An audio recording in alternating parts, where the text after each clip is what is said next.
Selamat pagi, jemaat Tuhan yang terkasih. Terpujilah Tuhan yang atas perkenan-Nya, kita boleh menjalani masa pertobatan dan menjalankan puasa dan berpantang sejak 6 pekan yang lalu. Berpuasa dan berpantang dengan menyisihkan sebagian berkat Tuhan adalah bentuk dari aksi puasa Paskah. Kiranya masa raya Paskah tahun ini sungguh meneguhkan iman percaya kita bahwa Kristus sungguh bangkit dan kita menjadi saksi-saksinya dalam pikiran, perkataan, dan perbuatan. Oleh karenanya, hidup di dalam kebangkitan Kristus berarti harus menampilkan ciri hidup yang saling berbagi dan saling menghidupkan sebagai suatu kesaksian yang hidup. Kami berharap melalui untaian kata dan nada dalam setiap tata ibadah dapat menolong jemaat Tuhan dan para pelayan untuk memperteguh imannya, sehingga pelayanan yang dilakukan semakin memuliakan nama Tuhan dan menghadirkan sukacita dalam hidup pribadi, keluarga, dan persekutuan jemaat juga masyarakat.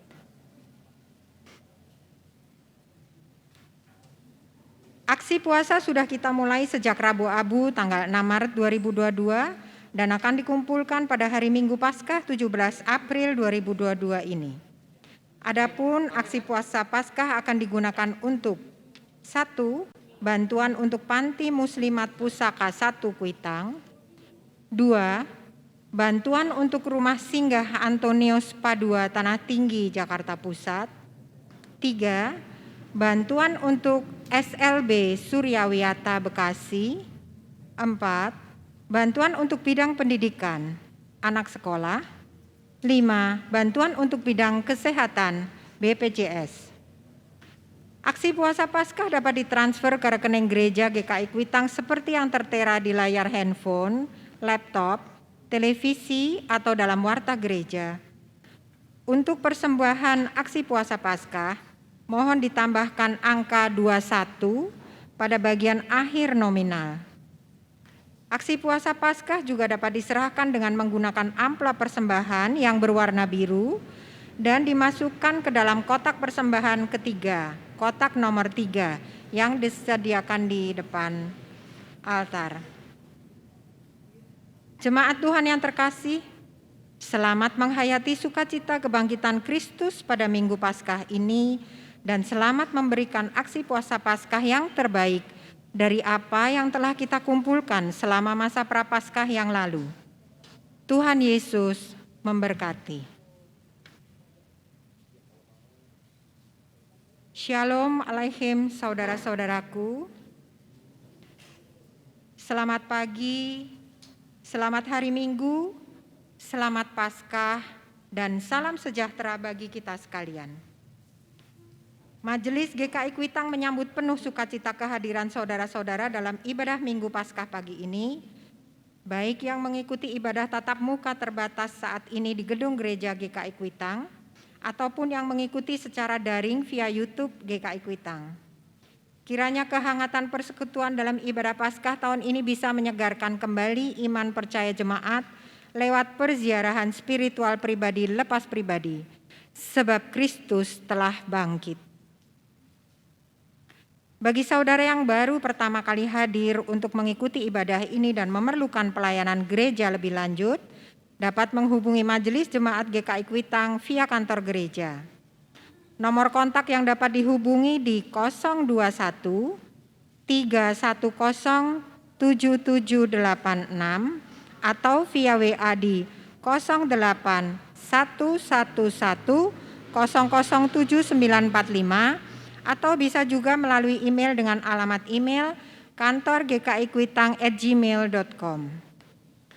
Untuk mencegah penyebaran dan penularan COVID-19, Majelis Jemaat GKI Kuitang menghimbau jemaat untuk tetap menerapkan protokol kesehatan di dalam area gedung gereja, khususnya memakai masker serta menjaga jarak. Oleh sebab itu, agar jemaat dapat disiplin duduk sesuai dengan kursi yang telah ditentukan. Berikut akan ditayangkan pokok-pokok warta jemaat Minggu tanggal 17 April 2022 yang bisa kita ikuti bersama-sama lewat penayangan multimedia sesaat lagi. Saudaraku, mari siapkan hati untuk mengikuti ibadah Minggu Paskah ini. Tuhan memberkati kita semua.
Halo rekan-rekan remaja, ada kabar gembira untuk kita semua.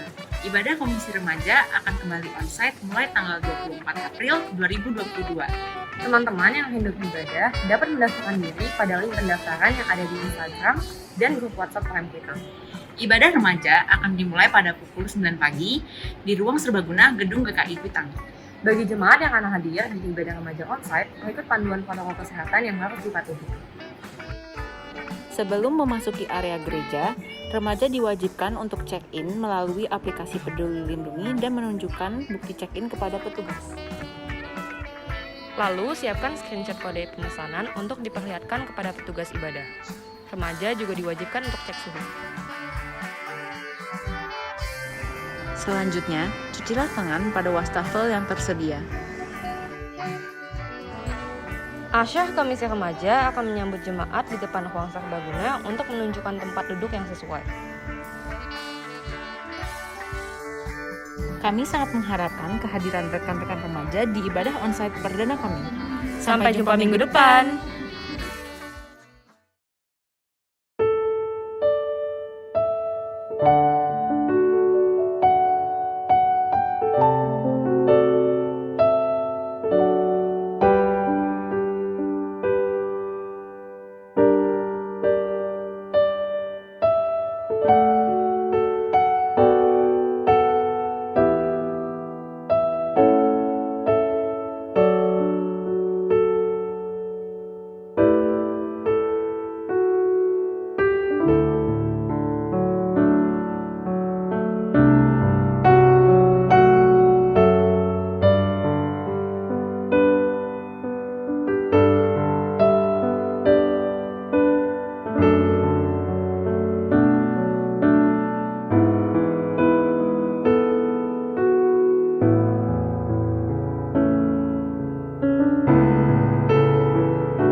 Gegernya Yerusalem. Wangi, gaharu, dan mur belum hilang dari udara. Lelah para penggali kubur juga belum sirna. Ketika gempa mengguncang Yerusalem dan sekitarnya, batu penutup kubur sudah terbuka.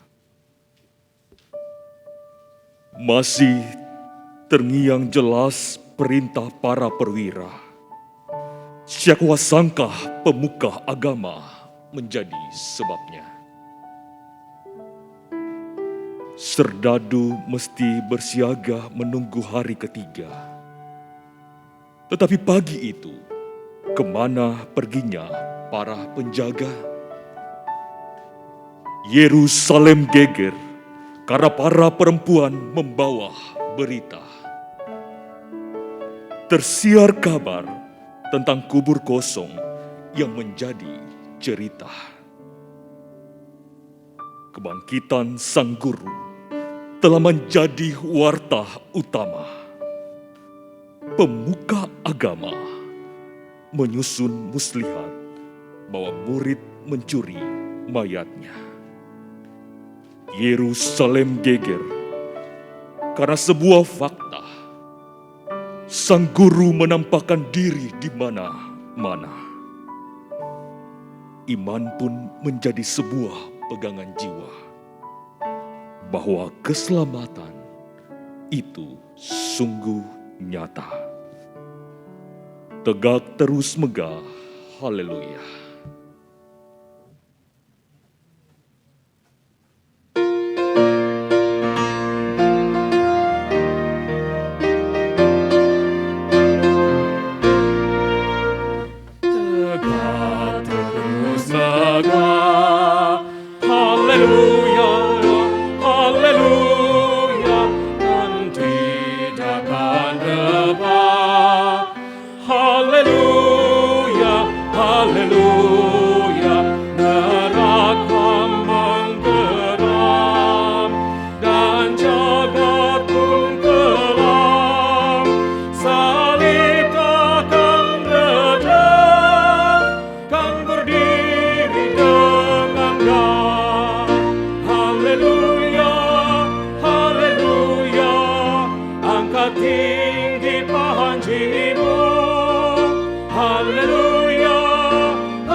Ibadah Minggu Paskah ini terjadi karena pertolongan kita adalah di dalam nama Tuhan, Pencipta langit dan bumi.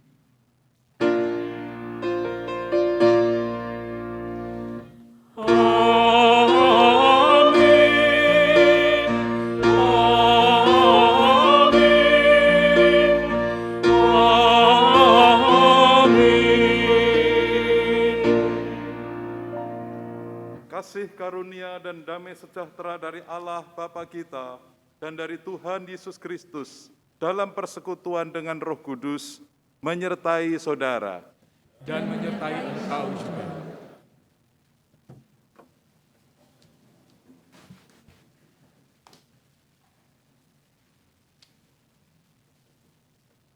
Umat Tuhan yang mengasihi dan dikasihi Tuhan, Meski para murid pernah menjadi saksi tentang orang mati yang dibangkitkan oleh Tuhan Yesus, namun tidak serta-merta mereka segera percaya berita tentang kebangkitannya. Alkitab mencatat bahwa sejak peristiwa transfigurasi hingga Minggu Sengsara, para murid mengalami dinamika iman yang begitu terasa. Semua murid merasa optimis bahwa mereka akan segera memangku jabatan penting karena Tuhan Yesus akan segera mewujudkan kemesiasannya. Akan tetapi, peristiwa penangkapan Tuhan Yesus hingga wafatnya telah membuat para murid tidak lagi memiliki asa. Bagaikan bulu mereka telah terkulai lemah. Dan di hari pertama minggu itu, para murid kembali diguncang keterkejutan karena berita kebangkitan Tuhan Yesus yang dibawa oleh para perempuan. Para murid tidak tahu lagi bagaimana mesti bersikap. Apakah harus tetap berpengharapan yang berarti bahwa mereka harus berani memasuki dan menjalani kehidupan, ataukah memupus harapan dan kembali kepada kehidupan masa lalu. Pada hari ini, kita akan bersama merenungkan tema Hiduplah sebab Dia hidup. Melalui tema ini, kita diajak agar dapat menghayati bahwa kehidupan harus terus berlanjut.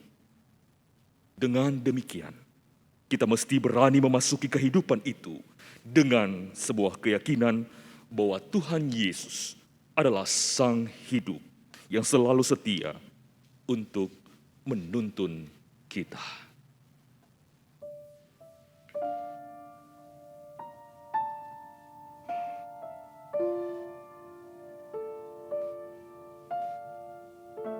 Pada saat ini, kita akan mengaku setiap dosa dan pelanggaran yang kita perbuat di hadapan Tuhan. Dengan hati yang sungguh, dengan hati yang tersungkur di hadapannya, mari kita memohon pengampunan daripadanya.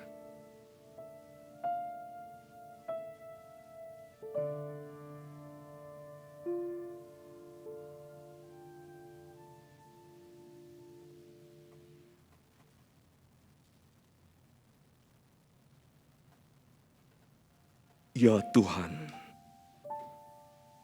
bayangan salib yang berlumuran dengan darah kudus-Mu masih tergambar jelas di dalam benak kami.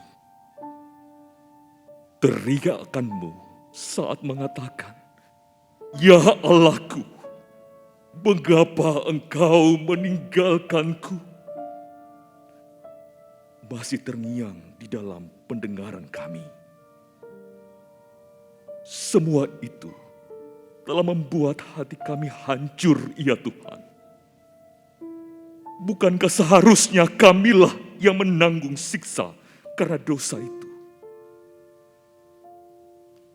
Kami meyakini bahwa melalui salib, maka Engkau telah menyatakan keadilan dan kasih secara bersamaan. Saat ini ya Tuhan, kami kembali membuka catatan kehidupan kami. Bayangan salib yang berlumuran dengan darah kudus-Mu kembali nampak. Dan ketika kami memperhatikan lebih dekat, kami melihat adanya aliran darah baru yang menetes. Bukan hanya satu, melainkan banyak aliran baru darah yang mengalir. Hati kami tercekat manakala kami sadar bahwa ternyata tetesan darah yang baru itu ditimbulkan oleh dosa dan kesalahan yang kami lakukan baru-baru ini. Ketika kami membicarakan keburukan orang lain, maka luka-Mu itu kembali terbuka dan mengalirkan darah segar. Saat kami bertindak curang dan tidak adil, maka bekas luka yang lain di tubuhmu kembali terkoyak.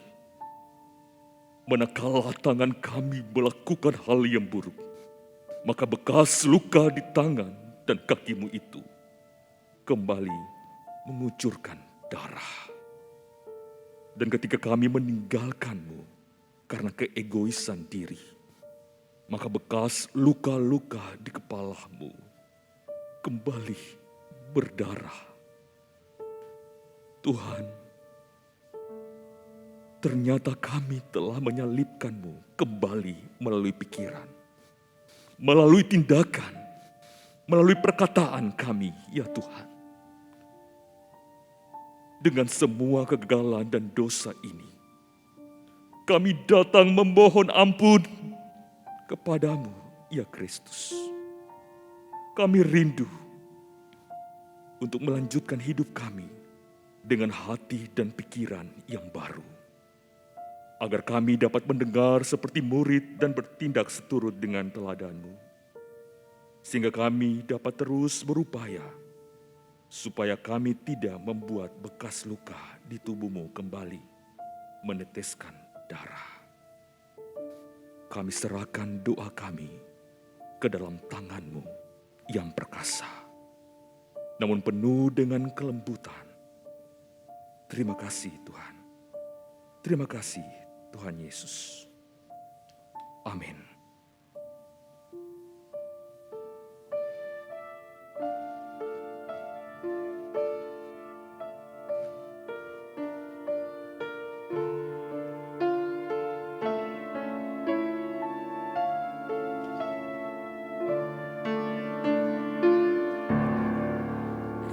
Kasihanilah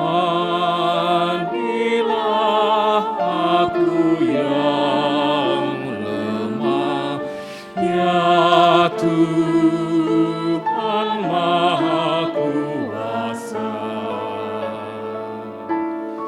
Hapuskan semua kesalahanku, berilah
Bagi kita yang mengakui dosa dengan sepenuh hati, maka Allah yang setia dan adil akan mengampuni kita.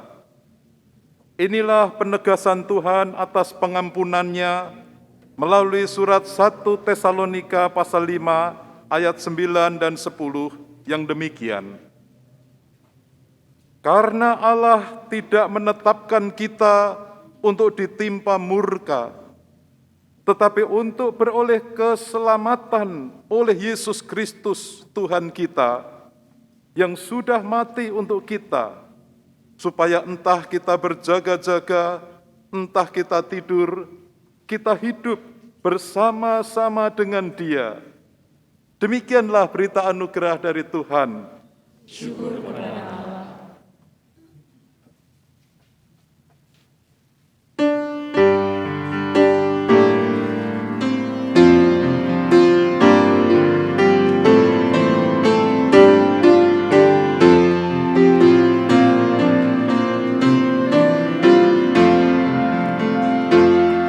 Tak dapat kami pahami cara menjawab cerita orang yang susah, tetapi kami yakini rahmat-Mu berkarya di dalam aku dan rasa.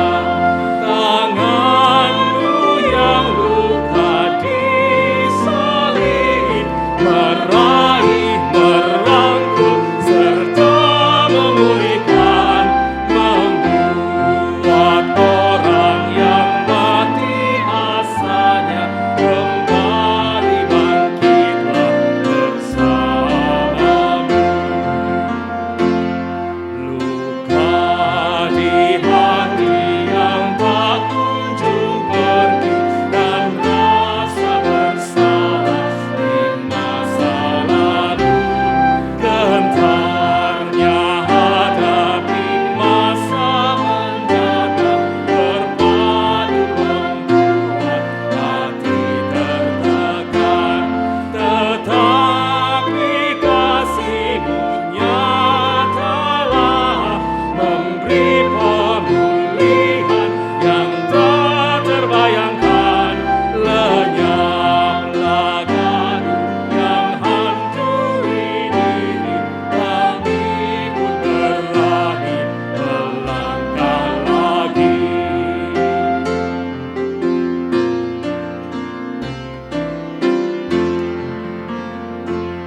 Kau sambut setiap orang yang datang, memohon ampunan dan pertolongan.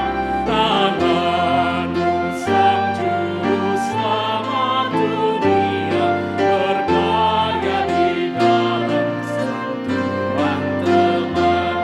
Lawatlah umat-Mu ya Tuhan, baik jiwa dan raga, pulihkan segera, lepaskan damai yang diimpikan, sehingga yang dunia merasa lega.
Kami berdoa di dalam nama Tuhan Yesus. Amin. Bacaan pertama diambil dari Yesaya 25 ayat 6 sampai 9 yang demikian. Tuhan semesta alam akan menyediakan di Gunung Sion ini bagi segala bangsa-bangsa suatu perjamuan dengan masakan yang bergemuk, suatu perjamuan dengan anggur yang tua benar, masakan yang bergemuk dan bersumsum, anggur yang tua yang disaring endapannya. Dan di atas gunung ini, Tuhan akan mengoyakkan kain perkabungan yang diselubungkan kepada segala suku bangsa dan tudung yang ditudungkan kepada segala bangsa-bangsa. Ia akan meniadakan maut untuk seterusnya, dan Tuhan Allah akan menghapuskan air mata daripada segala muka, dan aib umatnya akan dijauhkannya dari seluruh bumi. Sebab Tuhan telah mengatakannya. Pada waktu itu orang akan berkata, sesungguhnya inilah Allah kita, yang kita nanti-nantikan, supaya kita diselamatkan. Inilah Tuhan kita, nanti-nantikan. Marilah kita bersorak-sorak dan bersukacita oleh karena keselamatan yang diadakannya. Demikianlah sabda Tuhan. Syukur kepada Allah. Marilah kita menanggapi bacaan pertama dengan membaca Mazmur 114 secara berbalasan. Mazmur 114. Pada waktu Israel keluar dari Mesir, kaum keturunan Yakub dari bangsa yang asing bahasanya, maka Yehuda menjadi tempat kudusnya. Israel wilayah kekuasaannya. Laut melihatnya lalu melarikan diri. Sungai Yordan berbalik ke bumi. Gunung-gunung melompat-lompat seperti domba jantan. Dan bukit-bukit seperti anak domba. Ada apa, hai laut, sehingga engkau melarikan diri? Hai sungai Yordan, sehingga engkau berbalik ke bumi. Hai gunung-gunung, sehingga kamu melompat-lompat seperti domba jantan. Hai bukit-bukit, sehingga kamu seperti anak domba. Gemetarlah hai bumi di hadapan Tuhan, Di hadapan Allah Yakub, yang mengubah gunung batu menjadi kolam air, dan batu yang keras menjadi mata air. Bacaan kedua, 1 Korintus 5 ayat 6 sampai 8.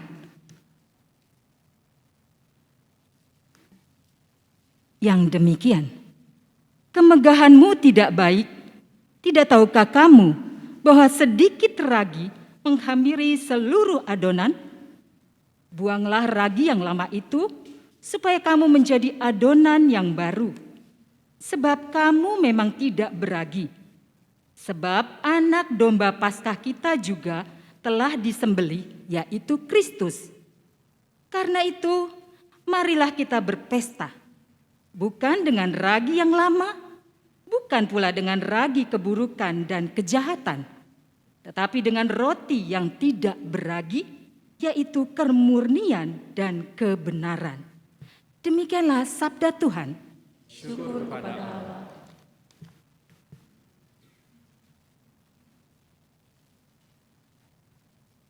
Injil Tuhan kita Yesus Kristus menurut Lukas pasal 24 ayat 13 sampai dengan 49. Lukas 24 ayat 13 sampai dengan 49 yang demikian. Pada hari itu juga 2 orang dari murid-murid Yesus pergi ke sebuah kampung bernama Emmaus yang terletak kira-kira 7 mil jauhnya dari Yerusalem. Dan mereka bercakap-cakap tentang segala sesuatu yang telah terjadi. Ketika mereka sedang bercakap-cakap dan bertukar pikiran, datanglah Yesus sendiri mendekati mereka, lalu berjalan bersama-sama dengan mereka. tetapi ada sesuatu yang menghalangi mata mereka, sehingga mereka tidak dapat mengenal Dia. Yesus berkata kepada mereka, "Apakah yang kamu percakapkan sementara kamu berjalan?" Maka berhentilah mereka dengan muka muram. Seorang dari mereka namanya Kleopas menjawabnya, "Adakah engkau satu-satunya orang asing di Yerusalem yang tidak tahu apa yang terjadi di situ pada hari-hari belakangan ini?" Katanya kepada mereka, "Apakah itu?" Jawab mereka, "Apa yang terjadi dengan Yesus orang Nazaret? Dia adalah seorang nabi yang berkuasa dalam pekerjaan dan perkataan di hadapan Allah dan di depan seluruh bangsa kami. Tetapi imam-imam kepala dan pemimpin-pemimpin kami telah menyerahkan Dia untuk dihukum mati, dan mereka telah menyalibkannya. Padahal kami dahulu mengharapkan bahwa Dialah yang datang untuk membebaskan bangsa Israel. Tetapi sementara itu telah lewat 3 hari sejak semuanya itu terjadi. Tetapi beberapa perempuan dari kalangan kami telah mengejutkan kami. Pagi-pagi buta mereka telah pergi ke kubur dan tidak menemukan mayatnya. Lalu mereka datang dengan berita bahwa telah kelihatan kepada mereka malaikat-malaikat yang mengatakan bahwa Ia hidup. Dan beberapa teman kami telah pergi ke kubur itu dan mendapati bahwa memang benar yang dikatakan perempuan-perempuan itu, tetapi Dia tidak mereka lihat. Lalu Ia berkata kepada mereka, "Hai kamu orang bodoh, betapa lambannya hatimu, sehingga kamu tidak percaya segala sesuatu yang telah dikatakan para nabi. Bukankah Mesias harus menderita semuanya itu untuk masuk ke dalam kemuliaannya?" Lalu Ia menjelaskan kepada mereka apa yang tertulis tentang Dia dalam seluruh kitab suci, mulai dari kitab-kitab Musa dan segala kitab nabi-nabi. Mereka mendekati kampung yang mereka tuju, lalu Ia berbuat seolah-olah hendak meneruskan perjalanannya. Tetapi mereka sangat mendesaknya, katanya, "Tinggallah bersama-sama dengan kami, sebab hari telah menjelang malam dan matahari hampir terbenam." Lalu masuklah Ia untuk tinggal bersama-sama dengan mereka. Waktu Ia duduk makan dengan mereka, Ia mengambil roti, mengucap berkat, lalu memecah-mecahkannya dan memberikannya kepada mereka. Ketika itu terbukalah mata mereka, dan mereka pun mengenal Dia.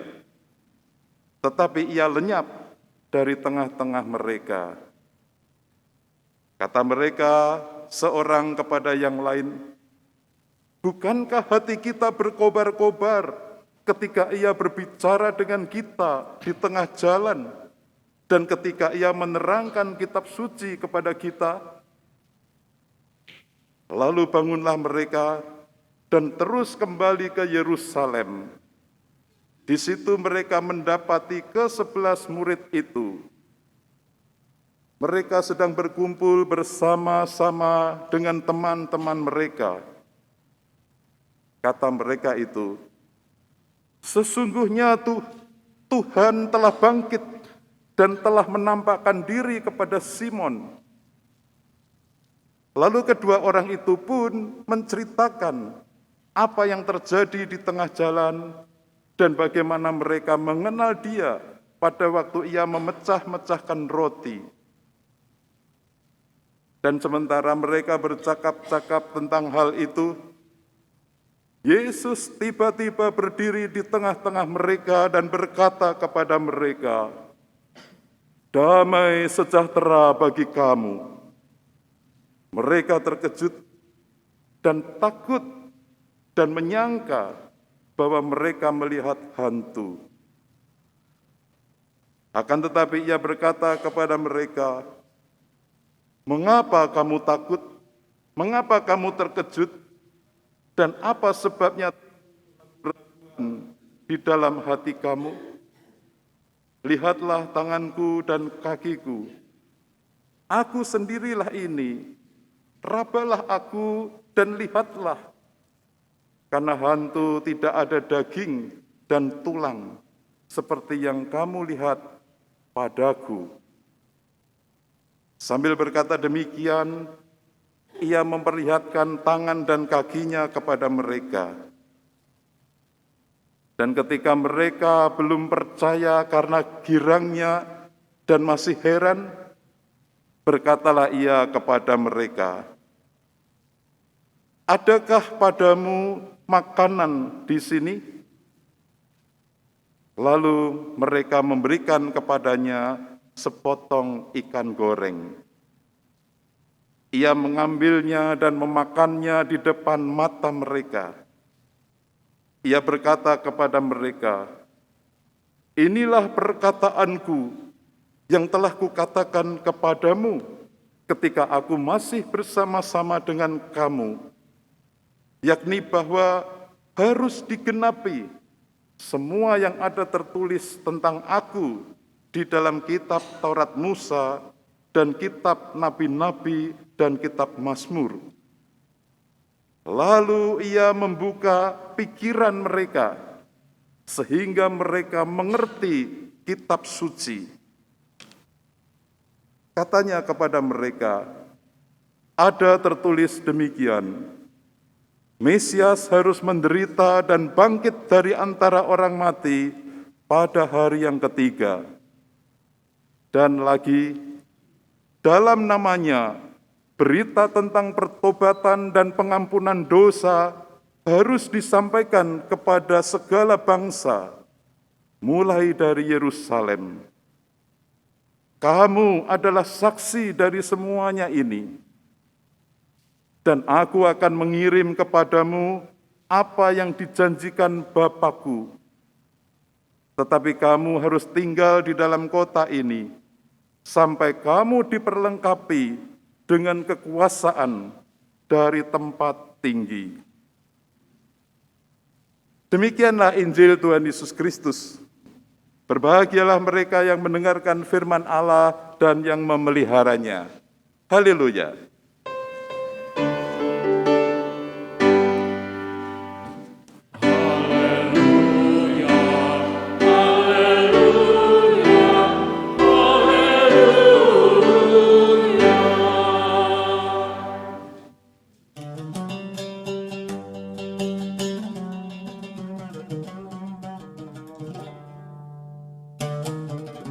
Semua usaha yang aku lakukan adalah sia-sia. Betapa bodohnya aku. Sekarang aku sudah renta. Aku tidak pernah berjumpa dengan Yesus. Apa yang terjadi dengan Yesus disalibkan itu?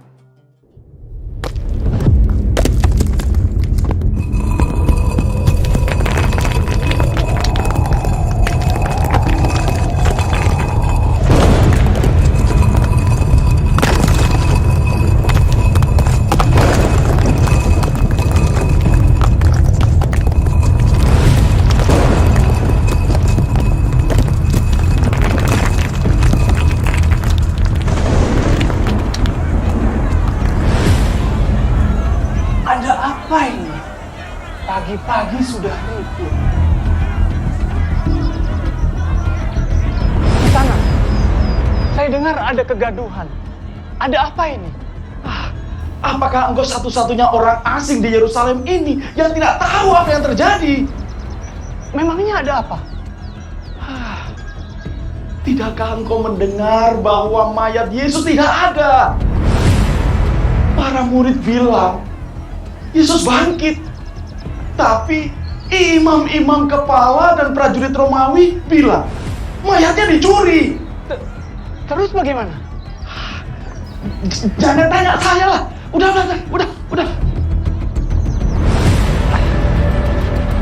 Aku terlambat lagi. Untuk mengunjungi makamnya saja aku tidak bisa. Artaban. Sungguh sia-sia usahamu. Artaban.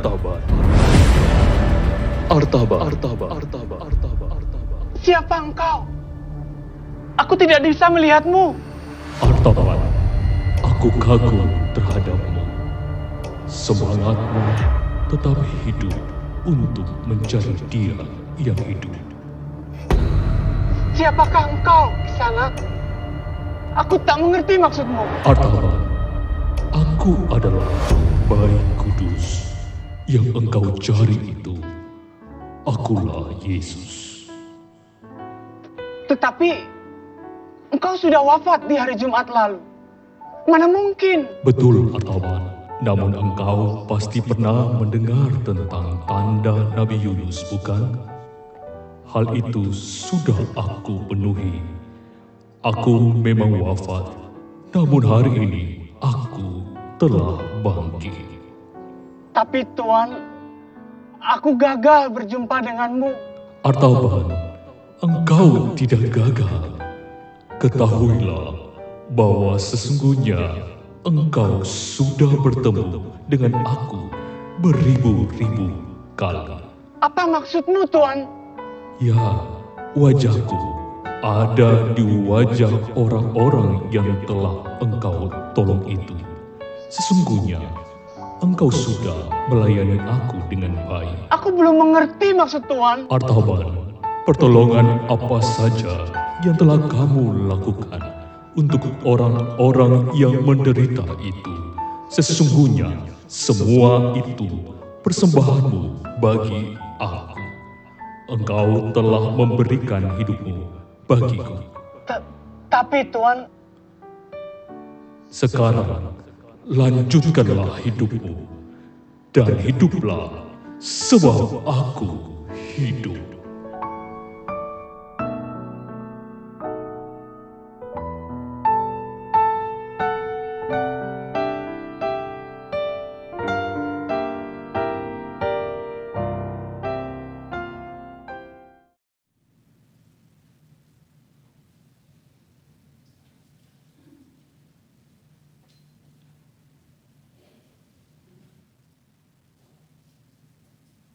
Umat Tuhan yang saya kasih di dalam Tuhan Yesus Kristus, Kristus telah bangkit.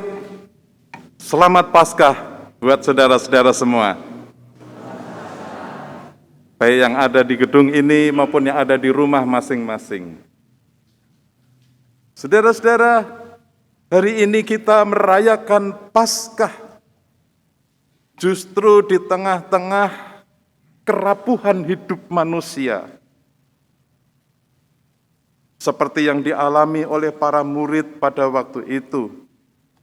Di tengah pudarnya iman dan pengharapan para murid, terjadilah peristiwa kebangkitan Yesus. Kristus yang bangkit bukan saja merangkul kerapuhan kita, tetapi juga mengajak kita untuk melanjutkan hidup. Karena kita harus menjalani hidup itu. Tema besar masa raya Paskah kita adalah hiduplah sebab Dia hidup. Hiduplah sebab Kristus hidup. Oleh sebab itu pada hari ini mari kita belajar dari bacaan Injil yang kita baca hari ini. Yang pertama, saudara, kita melihat Yesus yang hidup menyertai kita. Dikisahkan dalam Injil ada dua orang murid Tuhan Yesus yang kembali ke Emmaus dengan penuh duka cita. Dalam perjalanan yang jaraknya 11 km tersebut, itu diisi dengan mendiskusikan topik yang aktual tentang peristiwa penganiayaan dan eksekusi salib yang baru-baru ini dialami oleh Yesus dari Nazaret, guru mereka. Mereka mendiskusikan tentang kehidupan Yesus yang mereka anggap sebagai nabi yang sangat berkuasa dalam pekerjaan dan dalam perkataan Allah. Tetapi nyatanya dia harus mengalami penderitaan dan kematian yang sangat tragis, yaitu mati disalibkan. Padahal mereka semula sangat mengharapkan Yesus dapat menjadi seorang Mesias yang membebaskan umat Israel dari cengkeraman dan kekuasaan penjajahan Romawi. Mungkin selama dalam perjalanan ke arah Emmaus itu mereka mendiskusikan, bagaimana mungkin seorang nabi yang berkuasa seperti Yesus yang dipenuhi oleh mujizat Allah dapat mengalami kematian di atas kayu salib. Mengapa Allah membiarkan dan tidak menolong Yesus sebagai Mesiasnya? Mengapa Allah tidak menyelamatkan Yesus dari hukuman dan kematian di atas kayu salib? Pada saat mereka sibuk mendiskusikan tentang peristiwa aktual yang baru saja terjadi itu, muncullah seorang asing yang tiba-tiba mendekati mereka dan ikut berdiskusi selama perjalanan ke Emmaus.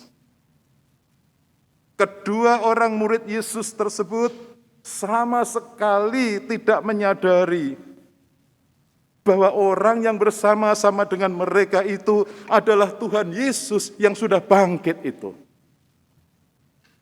Saudara-saudara, dalam kehidupan kita juga seringkali seperti itu. Dalam pergumulan hidup kita seringkali juga seperti itu. Kita sering bertanya, kenapa ini terjadi? Kenapa Tuhan membiarkan ini terjadi? Mengapa Tuhan? Mengapa Tuhan? Bahkan bisa berpikir dan berkata, mengapa Tuhan tidak pedulikan kepada saya? Tuhan sudah meninggalkan saya, dan sebagainya.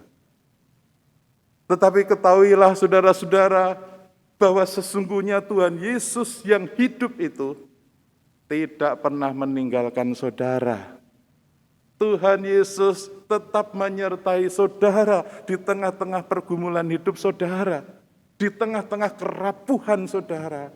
Tuhan Yesus tetap setia bersama dengan saudara. Hanya seringkali kita tidak menyadarinya. Saudara, Kristus yang hidup menyertai kita. Amin, saudara. Pegang teguh. Yesus yang hidup itu menyertai saudara. Yang kedua, saudara, Yesus yang hidup itu membuka mata rohani kita. Di dalam Injil yang kita baca tadi disebutkan alasan mengapa kedua murid Tuhan Yesus itu tidak mengetahui kehadiran diri Yesus di tengah-tengah mereka. Kenapa, saudara? Disebutkan di dalam ayat yang ke-16. Tetapi ada sesuatu yang menghalangi mata mereka, sehingga mereka tidak dapat mengenal Dia. Sehingga ketika Yesus bertanya kepada mereka, apakah yang kamu percakapkan sementara kamu berjalan? Ayat 17 memberi gambaran tentang keadaan hati dari kedua murid Tuhan Yesus itu. Mereka berhenti dan mereka dengan muka muram. Jadi karena mereka saat itu sedang muram, saudara-saudara, sebagai cermin dari hati yang sedih, hati yang berduka cita, maka mereka tidak mampu mengenali Yesus yang sebelumnya sudah mereka kenal itu. Itulah sebabnya mereka bertanya kepada Yesus, apakah engkau satu-satunya orang asing di Yerusalem yang tidak tahu apa yang terjadi di situ pada hari-hari belakangan ini? Saudara-saudara, saat itu keduanya memang sedang berduka cita karena kematian seorang guru yang mereka kasihi, yang dianggap berkuasa sebagai nabi Allah. Sehingga pengharapan mereka menjadi pudar.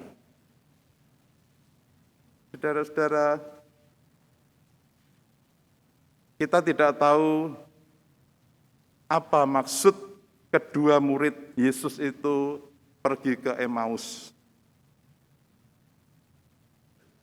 Namun yang pasti, saudara-saudara, mereka telah pergi meninggalkan para murid Yesus yang lainnya di Yerusalem. Mereka telah meninggalkan persekutuan murid-murid yang diliputi dengan ketakutan, kecemasan, dan kesedihan itu. Kepergian mereka diliputi dengan perasaan kecewa, kesedihan, dan berita yang simpang siur itu. Maka tidak heran kalau Tuhan Yesus kemudian menegur mereka. Hai kamu orang yang bodoh, betapa lambannya hatimu, sehingga kamu tidak percaya segala sesuatu yang dikatakan para nabi. Saudara-saudara, terkadang orang menghadapi situasi kesusahan, kesedihan, ketakutan, kekecewaan, terkadang justru lari dari masalah. Lari dari masalah bukanlah solusi. Apalagi jika meninggalkan persekutuan. Saudara-saudara, jikalau kita meninggalkan persekutuan, seringkali justru membuat kita semakin tersesat dan merasa semakin merana. Karena sebenarnya di dalam persekutuan itu ada saling menguatkan, saling mendukung, saling menopang. Di tengah-tengah segala pergumulan yang berat bersama itu. Tetapi jikalau kita meninggalkan persekutuan itu, hati-hati saudara-saudara, kita akan semakin tersesat dan merana.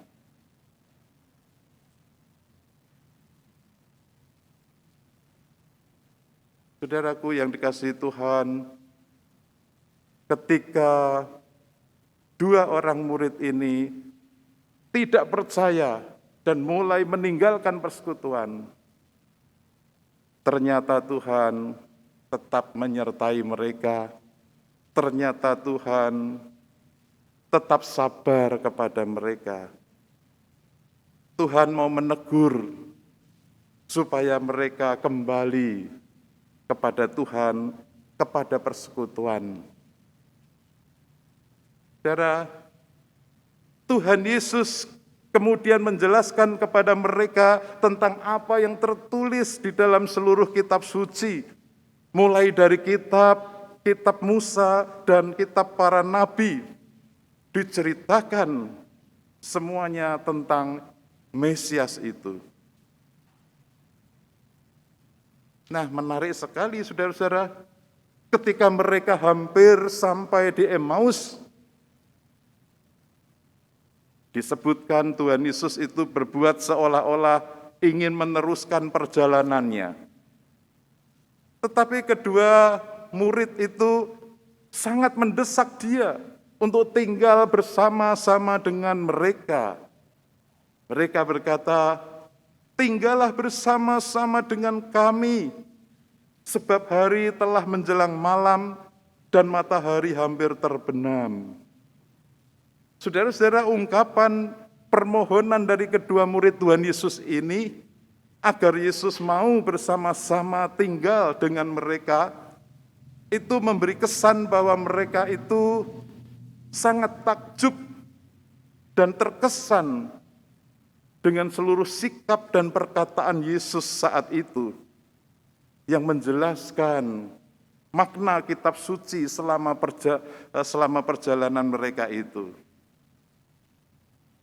Dalam hal ini, mereka bukan sekedar ingin memberi pertolongan kepada Yesus sebagai orang asing, karena memang menurut kebiasaan tata krama orang Yahudi, tidaklah pantas kalau membiarkan seorang tamu berjalan di dalam kegelapan malam hari. Tetapi saudara-saudara, justru sebaliknya, mereka merasa memperoleh pertolongan berupa pencerahan iman saat Yesus menjelaskan makna firman Tuhan itu. Pencerahan iman terhadap kebenaran firman Tuhan tersebut ternyata mengobati perasaan duka cita dan kesedihan hati mereka. Tetapi pada saat itu hati mereka tetap belum mengenal identitas diri Yesus yang sesungguhnya. Kedua murid itu masih menganggap bahwa Yesus ini sebagai seorang asing. Saudara-saudara, mata rohani kedua orang murid ini baru tersingkapkan pada saat mereka bersama dengan Yesus makan roti. Dalam Injil Lukas yang kita baca tadi menceritakan, waktu ia duduk makan dengan mereka, ia mengambil roti, mengucap berkat, dan memecah-mecahkannya dan memberikan kepada mereka. Ketika itu, terbukalah mata mereka dan mereka mengenal Dia, bahwa Dia adalah Yesus, guru mereka, Tuhan Yesus yang telah bangkit. Tetapi saudara, ketika mata mereka sudah terbuka dan mengenal bahwa Yesus sudah hidup ada di hadapan mereka, ia lenyap dari tengah-tengah mereka. Saudara, menarik sekali. Setelah mata rohani mereka itu terbuka, mereka mengenal siapa yang selama ini bersama-sama dengan mereka. Saudara, kita dalam segala pergumulan kita percaya bahwa Tuhan menyertai kita. Tetapi terkadang kita tidak merasakan bahwa Tuhan itu ada bersama kita. Tetapi Tuhan tetap penuh dengan cinta kasih-Nya, mau membukakan mata rohani kita, bahwa sebenarnya ketika kita sakit, ketika kita lemah, ketika kita jatuh tak berdaya, bahkan ketika kita putus asa, Tuhan itu menyertai kita. Setelah firman dibacakan, diterangkan, dijelaskan, setelah mereka itu berjumpa dengan Yesus secara pribadi, mata mereka dibukakan, maka mereka baru mengenal, mereka baru mengamini, inilah Yesus yang hidup, inilah Yesus yang sudah bangkit, inilah Yesus yang tidak pernah meninggalkan mereka. Saudara, saya berdoa berharap semoga saudara-saudara mengalami hal ini.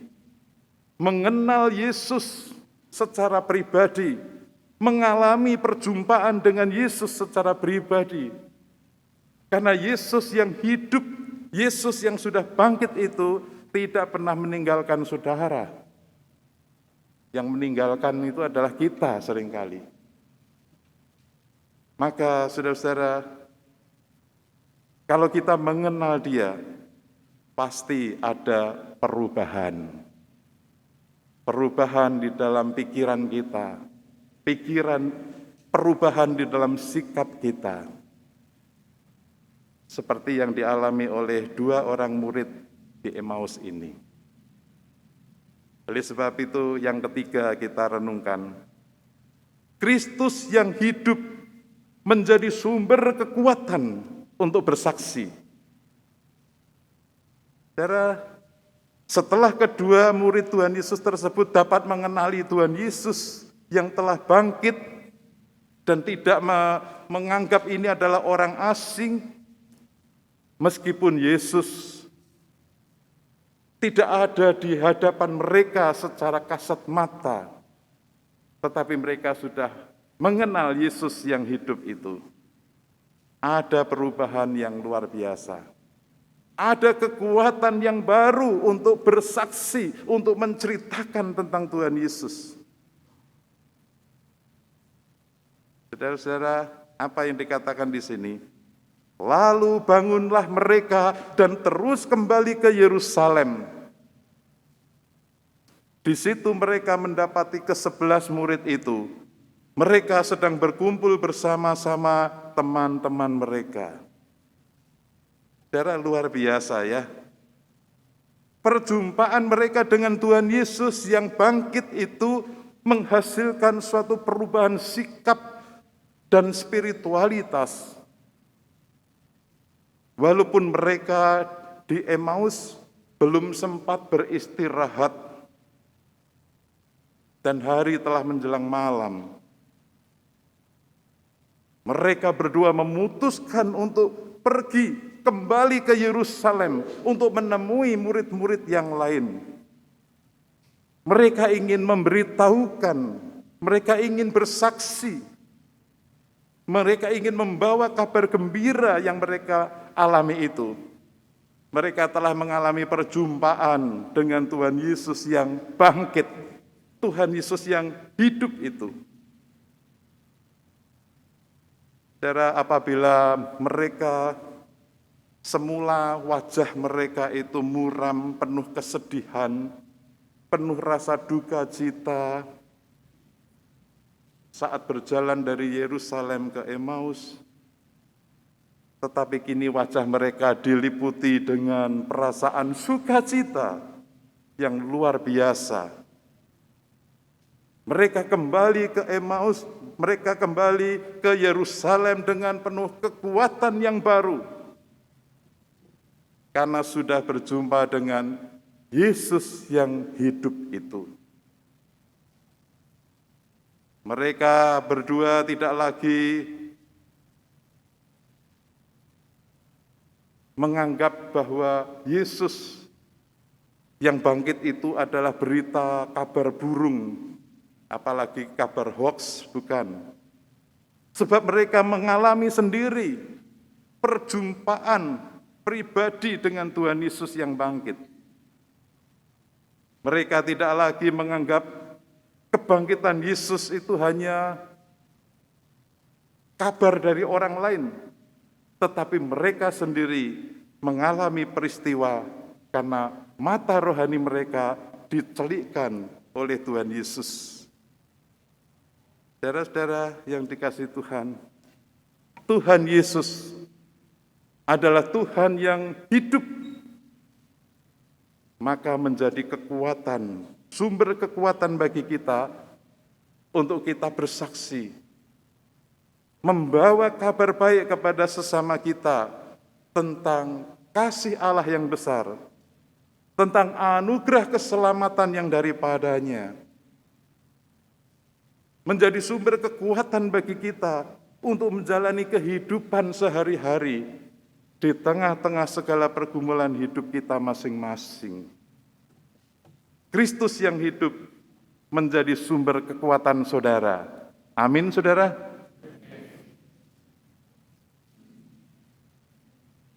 Renungan ini akan saya tutup dengan kisah Artaban tadi. Saudara memperhatikan kisah Artaban tadi, yang pada awalnya bersama dengan teman-temannya orang-orang Majus yang lain mencari bayi Yesus yang lahir di Bethlehem. Namun saudara, ia justru tertinggal karena dia menjumpai orang-orang dalam perjalanannya yang harus dia tolong. Dan bahkan persembahan-persembahan yang ingin dipersembahkan untuk bayi Yesus itu sudah habis untuk menolong orang-orang yang dia jumpai. Maka dikisahkan tadi, yang tersisa hanyalah kerinduan untuk berjumpa dengan Yesus. Tetapi Artaban mengatakan sudah terlambat.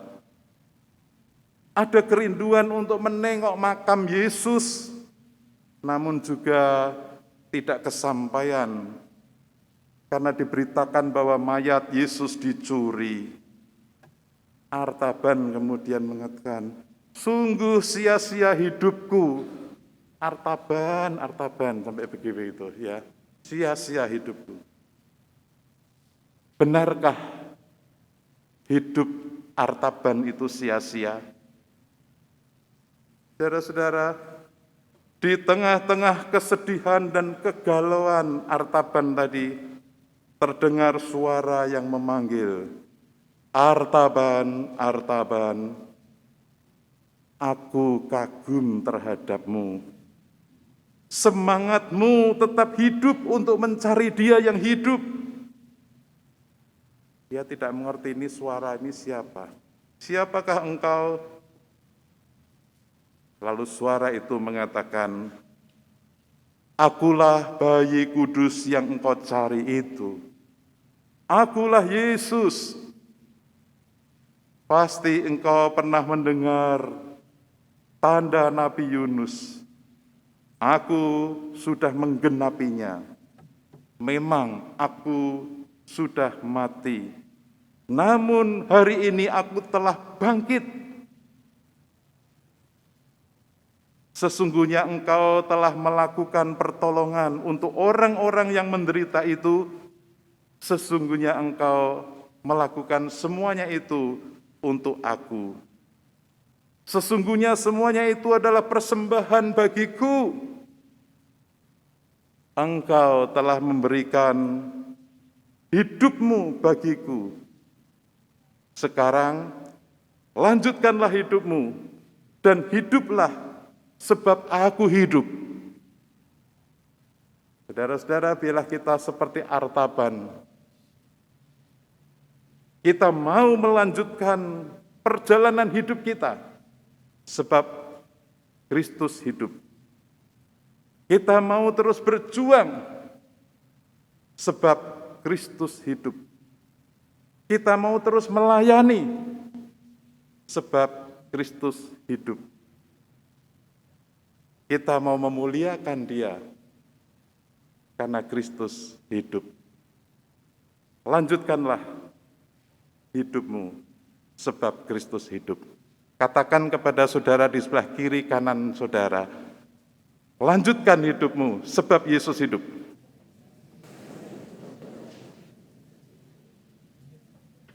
Dan terakhir, katakan pada teman di sebelah kiri kanan, selamat Paskah.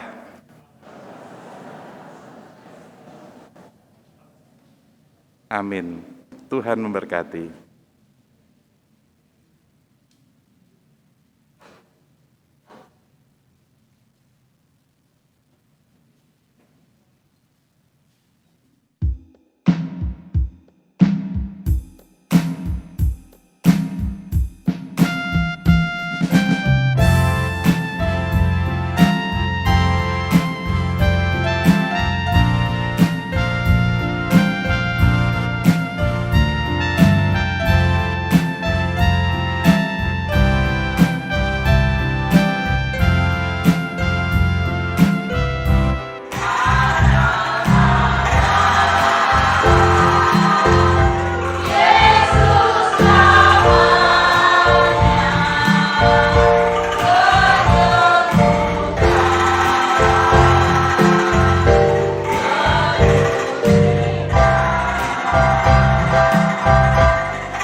Saudaraku, dengan terus meyakini bahwa Kristus telah melakukan karya bagi keselamatan dunia ini, maka mari kita mengakui iman percaya kita melalui pengakuan iman rasuli. Kita mengucapkan, aku percaya pada Allah, Bapa yang Maha Kuasa, Khalik langit dan bumi, dan kepada Yesus Kristus, anaknya yang tunggal Tuhan kita, yang dikandung dari Roh Kudus, lahir dari anak darah Maria, yang menderita sengsara di bawah pemerintahan Pontius Pilatus, disalibkan, mati dan dikuburkan, turun ke dalam kerajaan maut. Hari yang ketiga, bangkit pula dari antara orang mati, naik ke surga, duduk di sebelah kanan Allah. Di sana ia akan datang untuk menghakimi orang yang hidup dan yang mati. Aku percaya kepada Roh Kudus, gereja yang kudus dan am, persekutuan orang kudus, pengampunan dosa, kebangkitan orang mati, dan hidup yang kekal. Amin. Silakan duduk.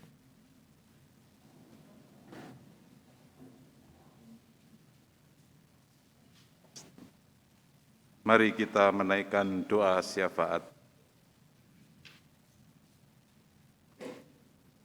Ya Tuhan Bapa yang di surga, kami bersyukur hari ini kami boleh merayakan hari Paskah, hari kebangkitan Tuhan Yesus Kristus, hari kemenangan Tuhan Yesus Kristus atas kuasa maut, kuasa kubur, kuasa dosa, dan kuasa iblis. Dan karena Kristus hidup, membuat kami umat-Mu dapat hidup di tengah-tengah kerapuhan hidup ini. Dan kami akan terus melanjutkan perjalanan hidup kami dengan penuh keyakinan akan penyertaan Tuhan. Ya Tuhan Bapa yang di surga, kami mau berdoa bagi saudara-saudara kami yang saat ini sedang sakit, baik yang dirawat di rumah maupun dirawat di rumah sakit. Secara khusus kami doakan untuk Oma Willy dari STW Karya Kasih yang dirawat di ruang ICU. Kiranya Tuhan yang menjamah dan memberi kekuatan, bahkan memberi pemulihan. Ya Tuhan, kami bersyukur bahwa saat ini kondisi pandemi sudah semakin dapat diatasi. Dan kami terus berdoa akhirnya Tuhan yang tolong agar pandemi ini dapat berubah menjadi endemi. Namun kami boleh tetap menjaga protokol kesehatan, sehingga kami boleh terpelihara kesehatan kami. Ya Tuhan, kiranya Tuhan yang memberkati anak-anak-Mu di semua tempat dalam menjalani kehidupan ini, agar dapat beraktivitas dengan baik, dengan kekuatan dan penyertaan yang dari Tuhan. Ya Tuhan, kami mau berdoa untuk seluruh jemaat GKI Kuitang dan juga setiap program pelayanannya. Kiranya Tuhan yang memberkati, agar gereja-Mu dapat terus berkarya sesuai dengan kehendak-Mu. Kiranya Tuhan memberkati semua bidang pelayanan dan komisi-komisi yang dilakukan oleh jemaat-Mu ini. Demikian juga pelayanan melalui Yayasan Sosial Karya Kasih dan unit-unitnya, SLB Suryawiyata, Panti Asuhan Dorcas, Wisma Harapan, TK Tegal Alur, dan non-panti. Demikian juga kami bersyukur untuk PSTW Karya Kasih yang saat ini berulang tahun ke-55. Kiranya Tuhan memberkati semua pelayanan melalui Yayasan Sosial Karya Kasih ini. Biarlah semuanya ini boleh dilakukan hanyalah untuk hormat dan kemuliaan bagi nama Tuhan. Kami juga berdoa untuk penuntasan proses restorasi gedung gereja GKI Kuitang ini. Kami bersyukur saat ini sudah hampir selesai. Kiranya Tuhan terus melimpahkan berkat-Mu bagi jemaat-Mu, sehingga segala kebutuhan biaya dapat terpenuhi dan restorasi gedung ini dapat selesai pada waktunya. Kami berdoa ya Tuhan untuk bangsa dan negara kami. Berikanlah anugerah dan hikmat bagi para pemimpin bangsa kami untuk boleh memimpin dan melayani masyarakat dengan hati yang takut akan Tuhan, sehingga tercipta kehidupan yang adil, kehidupan yang damai, kehidupan yang diliputi dengan cinta kasih satu dengan yang lain. Tuhan Bapa yang di surga, mampukanlah bangsa kami mengatasi segala permasalahan yang saat ini sedang dihadapinya. Ya Tuhan, kami berdoa dan memohon semuanya ini, dengarkanlah dan kabulkanlah doa kami, yang kami panjatkan dalam nama Tuhan kami Yesus Kristus. Amin.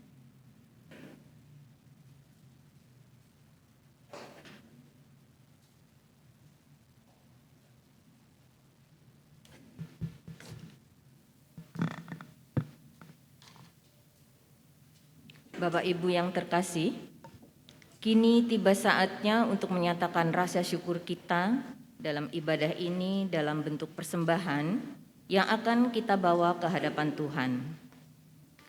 Persembahan kotak pertama untuk pelayanan umum gerejawi. Kotak kedua untuk ucapan syukur perjamuan kudus. Dan kotak ketiga untuk pengumpulan aksi puasa Paskah. Jemaat yang saat ini hadir mengikuti ibadah di gedung gereja ini dapat menyerahkan persembahan menggunakan amplop persembahan yang telah disediakan dan memasukkan ke dalam kotak-kotak persembahan yang telah kami siapkan di depan mimbar, atau Bapak Ibu bisa melakukan transfer ke nomor rekening gereja yang ada di layar depan atau melalui scan barcode yang ditempel di depan tempat duduk Bapak Ibu. Demikian juga hal yang sama bagi Bapak Ibu jemaat yang mengikuti ibadah secara online, akan tertera nomor rekening dan barcode yang akan muncul di layar handphone, laptop, atau televisi saat nyanyian persembahan. Bagi jemaat yang memberi persembahan melalui transfer, khusus persembahan kedua untuk ucapan syukur perjamuan kudus agar ditambahkan angka 32 di akhir nominal. Dan persembahan ketiga untuk pengumpulan aksi puasa Paskah agar ditambahkan angka 21 di bagian akhir nominal. Dasar persembahan hari ini diambil dari kesaksian firman Tuhan di dalam Kolose 3 ayat 17 yang demikian. Dan segala sesuatu yang kamu lakukan dengan perkataan atau perbuatan, lakukanlah semua itu dalam nama Tuhan Yesus sambil mengucap syukur oleh Dia kepada Allah Bapa kita. Untuk diperhatikan jemaat yang akan maju ke depan untuk memberikan persembahan dapat diawali oleh jemaat yang duduk di balkon, kemudian diikuti oleh jemaat yang duduk di baris paling belakang dan diikuti oleh baris di depannya, kemudian dan seterusnya sampai di baris paling depan, kemudian diikuti oleh jemaat yang duduk di samping mimbar. Mengiringi persembahan kita nyanyikan NKB 87, Junjungan yang Kupilih.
Kami mengundang jemaat untuk berdiri.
Bapa kami yang bertahta di dalam surga, kami mengucap syukur atas berkat yang Engkau berikan kepada kami. Terima kasih Bapa, kami masih diberi kesempatan untuk mengembalikan sebagian berkat yang telah Engkau berikan kepada kami. Bapa, berkatilah tangan-tangan yang telah memberi dan yang akan mengelola persembahan ini. Semoga apa yang kami berikan berkenan bagimu. Kiranya persembahan kami ini dapat kami pakai untuk menyatakan kuasa-Mu di tempat ini dan dapat menjadi alat untuk memperluas kerajaan-Mu. Terima kasih Bapa, dalam nama anak-Mu Tuhan Yesus Kristus, kami telah berdoa dan mengucap syukur. Amin. Kami persilahkan untuk duduk kembali.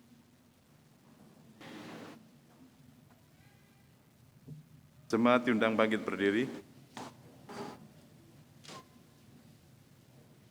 Saudaraku, sebuah nasihat bijak mengatakan, kebahagiaan tidak dapat dijelajahi, dimiliki, diperoleh, dipakai, atau dikonsumsi.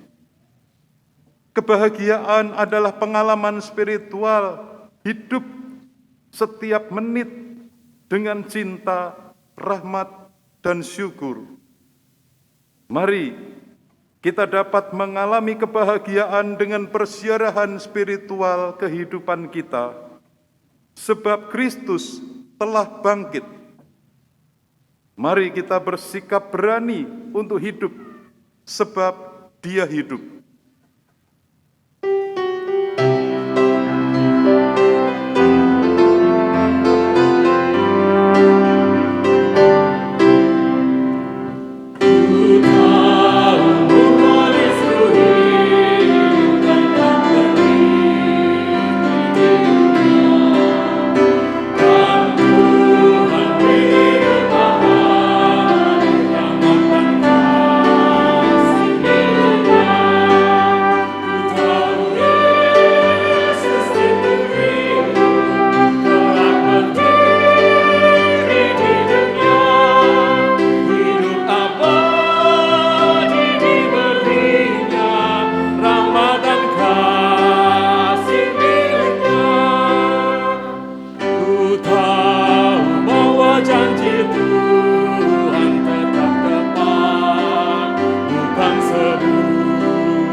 Saudaraku, dengan tetap beriman kepada Tuhan, maka sekarang arahkanlah pandanganmu kepada dunia. Dengan tetap berpegang pada Kristus, kami mengarahkan pandangan kami kepada dunia. Jadilah sahabat sesama. Sebab kami rindu mempersaksikan Kristus, Terpujilah Allah, Bapa, Anak, dan Roh Kudus, yang tidak pernah memisahkan kami dari kasih-Nya sekarang dan selama-lamanya. Terimalah berkat Tuhan. Semoga Allah sumber pengharapan memenuhi kamu dengan segala sukacita dan damai sejahtera dalam iman kamu, supaya oleh kekuatan Roh Kudus kamu berlimpah-limpah dalam pengharapan.